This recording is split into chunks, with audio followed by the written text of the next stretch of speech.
Anyway, Kratos eventually makes it to the top of the tower, but before he can open Pandora's box, Ares' spidey senses kick in, and he yeets a whole-ass pillar at Kratos. Had him looking just like this. I mean, crap, man. Look at that. So, if you've ever seen Kratos, you would know that he is a very angry boy. But have you ever wondered, why are you the way that you are? So, before Kratos had a son and became the lame-ass dad of war, he was running around Greece and slaughtering the local monster population and laying the pipe down on every single hot chick in a 2-mile radius. And the reason why? Is because he boomed his entire family. You what? You see, before Kratos became the straight-up Terminator, he was a regular-ass dude who got married and had a daughter. But he was also a Spartan, and what that basically means is a whole lot of... Whoa. Oh, hell no. Listen to me. And let's just say Kratos got wrecked. But before dying, he pledged himself into servitude to Ares, the titular god of war. Ares! Destroy my enemies, and my life is yours.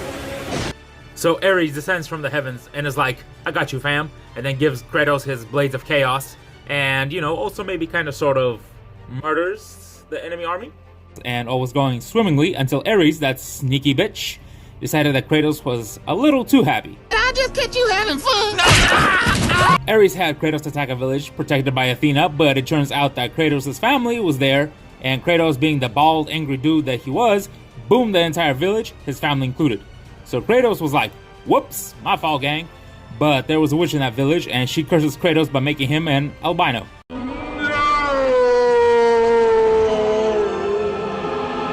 So Kratos is about to yeet himself off a cliff, but then he remembers that death is cringe, so he decides to serve the Greek pantheon for the next 10 years to earn absolution for his crimes. And, you know, maybe stab Ares in the face along the way. It's a win-win. So it's 10 years later, and Kratos has just impaled a big-ass snake with a ship and is a little tired of all this unpaid labor that he's been doing.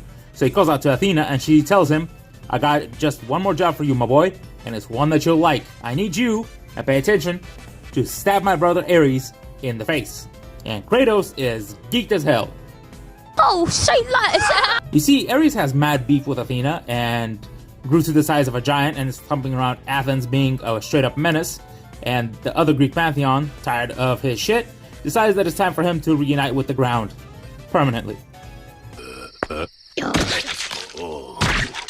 However, Kratos is currently still a mortal man, so killing Ares could be a bit of a problem. Luckily, there is a solution. Opening Pandora's box. Not a great plan. And if you know anything about Greek mythology, you know that that's the worst possible thing you could do in this situation, which is why Zeus put Pandora's box in a temple, and a temple is located on the back of Kronos. This big back, nasty ass, naked ass giant. Like, you know, all of Greece is looking up, seeing his bare booty cheeks swinging in the air. Regardless, Kratos climbs up Kronos, which takes him like 3 days. Like, damn, dude. This dude got the biggest back of all time. Anyway, finally, Kratos is at the entrance, and what the hell is that? Brother, The zombie over here is the keeper of the temple, and he tells Kratos, hey bro, I tried getting Pandora's box at one time, and let me tell you, it didn't work out. But Kratos is like, Move, bitch! Now, before Kratos walks into the temple, I want to talk about how he gets power-ups in this game. Basically, the Greek pantheon randomly comes down and is like, hey Kratos, here's some power-ups, good luck killing Ares, bye! Zeus gives him lightning, Poseidon gives him storms, and Artemis gives him a big-ass, useless-ass, slow-ass sword. No wonder she never comes back to the franchise. Bye, Felicia. Anyway, Kratos enters the temple, and this place sucks. It's nothing but a bunch of puzzles followed by a bunch of crowd fights, and this goes on for like 4 hours, not to mention that big-ass wheel that keeps chasing you all over the place. But the absolute worst part is the Hades trial, because this bastard decides to make Kratos big-ass do a whole lot of balancing, walking across these tiny-ass beams, with which you need the grace and balance of a ballerina to cross. Unfortunately, Kratos has the grace and balance of a wrecking ball, so to prepare and die a lot. What, I look like Simone Biles? Anyway, after a whole lot of trials and tribulations, and also committing some atrocities along the way, The gods demand sacrifice. Love that chicken from Popeyes. because if you didn't know, Kratos is kind of an asshole. Anyway, Kratos eventually makes it to the top of the tower, but before he can open Pandora's box, Ares' spidey senses kick in, and he yeets a whole-ass pillar at Kratos. Had him looking just like this. I mean, crap, man. Look at that. Obviously, this kills Kratos, but Kratos went to the Sith School of Immortality, meaning that if you're angry enough, death is just sort of maybe kind of an inconvenience.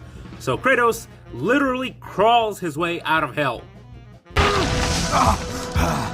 When there's no more room in hell, Vegeta shall walk thee! Oh, the hell? What the hell? Am I alive? Yay! I'm alive!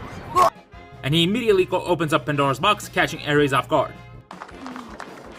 Oh shit. And Ares looks at Kratos like, He's supposed to be dead! The monster you've created has returned to kill you. You have no idea what a true monster is, Kratos. Kratos grows to the size of a Megazord, and Ares then turns into Slanesh, and the fight begins. And I swear Ares is the hardest boss in the entire franchise. I don't care what anybody has to say. He does stupid amounts of damage with his hammer and flame attacks, and don't even get me started on his freaky deaky ass arms. But eventually, Kratos stabs Ares with his own freaky deaky spider arms, only for Ares to use this black hole attack and forces Kratos to go to therapy. No! By killing an army of himself to protect his family through the power of hugs. But trust me when I tell you, I would rather fight 1,000 more Ares than do this stupid protect the family fight. Anyway, eventually Ares gets tired of this and rips the Blades of Chaos from Kratos' arms and stabs his family again, bringing Kratos back to reality. But Kratos is still big as hell and finds a big-ass sword conveniently left for him there and stabs Ares in the frigging neck. I was trying to make you a great warrior. You succeeded. And then Ares frigging explodes like a nuke.